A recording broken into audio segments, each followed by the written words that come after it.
Hi అండి. మా బుడ్డమ్మాయికి 8 months complete అయ్యి 9th మంత్ వచ్చేసింది. సో మా అమ్మాయి ఇవాళ డాక్టర్ అయిపోయింది. మాది పల్లెటూరు కదా, పల్లెటూరులో మెయిన్ ప్రాబ్లం ఏంటంటే హాస్పిటల్కి వెళ్ళాలన్నా, స్కూల్కి వెళ్ళాలన్నా అసలు చాలా ప్రాబ్లం. ఎక్కడో 3 అవర్స్ 4 అవర్స్ జర్నీ చేస్తే కానీ హాస్పిటల్ రాదు. సో అది మెయిన్ ప్రాబ్లం. స్కూల్కి వెళ్ళాలన్నా కూడా అంతే. అండ్ ట్రాన్స్పోర్ట్ ఉంటుంది, బట్ రోడ్లు సరిగ్గా ఉండవు. ఇవి 3 ప్రాబ్లమ్సే. మా అమ్మాయి పెద్ద అయిన తర్వాత డాక్టర్ అవుతుందో లేదో తెలీదు, కానీ మా పల్లెటూర్లలో ఎవరైనా ఒక మంచి హాస్పిటల్ పెట్టి ట్రీట్మెంట్ ఇస్తే ఎంత బాగుంటుందో కదా.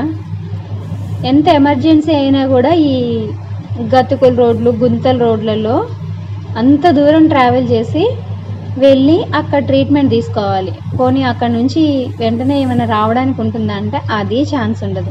ఇన్ని ప్రాబ్లమ్స్ పల్లెటూరులో. సో ఎవరైనా డాక్టర్స్ హెల్ప్ చేస్తే బాగుంటుంది కదా. So make a wish.